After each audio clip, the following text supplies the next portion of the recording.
ಗುರು ಯಾಕೆ ಕರ್ಚೀಫ್ ಕಟ್ಕೊಂಡು ಅನ್ಕೊಂತಿದ್ದೆ full video ನೋಡಿ ಗುರು ನಿಮಗೆ ಗೊತ್ತಾಗುತ್ತೆ. ಸಿರಪ್ ಬಂದಿದ್ದು ಮಲ್ಟಿ ಪೌಡರ್ ತಗೊಂಬಂದೆ ಗುರು, ಡೀಪಿನ ಮಲ್ಟಿ ಪೌಡ್ರು ತಗೊಂಬಂದು ಸ್ವಲ್ಪ ಕೈಗೆ ಹಾಕೊಂಡೆ ಗುರು. ಕೈಗೆ ಹಾಕೊಂಡ್ಬಿಟ್ಟು ಈ ಥರ ಗಿಡಕ್ಕೆಲ್ಲ ಹಾಕೋಣ ಅಂತ ಹೇಳ್ಬಿಟ್ಟು ಮೇಲ್ಗಡೆ ಎಲ್ಲ ಹಂಗೆ ಚೆಲ್ಕೊಂಬಂದೆ ಗುರು. ಚೆಲ್ಕೊಂಡೆಲ್ಲ ಹಾಕೊಂಬಂದೆ ಗುರು. ಯಾಕಪ್ಪ ಕರ್ಚೀಫ್ ಕಟ್ಕೊಂಡು ಅನ್ಕೊಂಡಿದ್ದೆ ಅಂದ್ರೆ ಇವಾಗ ಪೌಡರ್ ಔಷಧಿ ಹೊಡಿತಿರ್ತೀವಿ, ಕಣ್ಣಿಗೆ ಬಿತ್ತು ಇಲ್ಲಾಂದ್ರೆ ಮೂಗಲ್ ಅಲರ್ಜಿ ಆಗೋದು, ಜಸ್ಟ್ ಅಲರ್ಜಿ ಆಗೋದು. ದಯವಿಟ್ಟು ಯಾರನ್ನ ಔಷಧಿ ಹೊಡೋಕ್ಕಾರೆ ದಯವಿಟ್ಟು ಕರ್ಚೀಫ್ ಕಟ್ಕೊಳ್ರಿ ಗುರು ನೀವು. ನಾನು ಯಾಕಪ್ಪ ಮನೆ ಮುಂದೆ ಸ್ವಲ್ಪ ಜನ ಅನ್ಕೊಂತೇನೆ ಅಂದ್ರೆ ಸುಮ್ಮನೆ ಮನೆ ಮುಂದೆ ಗಿಡ ಬೆಳೆಸಿದ್ರೆ ನೀರು ಹೋದ್ರೆ ಅದೇ ಬೆಳೆಯುತ್ತೆ ಅನ್ಕೊಂತಾರೆ. ಹೇಳ್ಬೇಕಂದ್ರೆ ಒಂದು ಗಿಡ ಬೆಳ್ಸಾಕರ ಪಾಪ ತರ ನೋಡ್ಕೊಂಡ್ರೆ ಗೊಬ್ಬರ ಇದೆಯಲ್ಲ, ಚೆನ್ನಾಗಿ ಗ್ರೋತ್ ಆಗ್ತಿದೆಯಲ್ಲ, ಸೀಡ್ ಬಿದ್ದಿದೆ, ಪ್ರತಿಯೊಬ್ಬರು ನೋಡ್ಕೊಂಡ್ರೆ ಚೆನ್ನಾಗಿ ಬೆಳೆಸಿದ್ರೆ ಗಿಡ ಅನ್ನೋದು ಚೆನ್ನಾಗಿ ಬೆಳೆಯುತ್ತೆ. ಇನ್ನೊಂದು ಏನಂದ್ರೆ ಗುರು, ಈ ತರ 3-4 ದಿನ ನೋಡ್ತಾ ಇದ್ದೀನಿ ಗುರು ನಾನು, ಈ ತರ ಸೀಡ್ ಬಿದ್ದಿದೆ, ಫುಲ್ ಸಿಕ್ಕಾಪಟ್ಟೆ ಸೀಡ್ ಗುರು. ಏನು ಇದು ಬಿಸಿಲು ಕಾಲನೇ ಬರೋದು ಗುರು, ಪ್ರತಿ ವರ್ಷ ನೋಡ್ತಾ ಇರ್ತೀನಿ ನಾನು ಈ ತರ.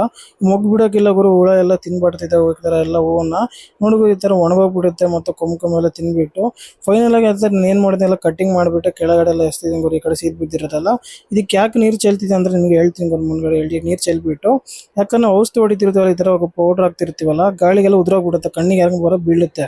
ನೀರ್ ಹಾಕ್ಬಿಟ್ಟು ಈ ತರ ಔಷಧಿ ಹೊಡೆದ್ರೆ ಬೀಳಲ್ಲ ಗುರು, ಹಂಗೆ ಗಿಡ ಕಂಡ್ಕೊಳುತ್ತೆ.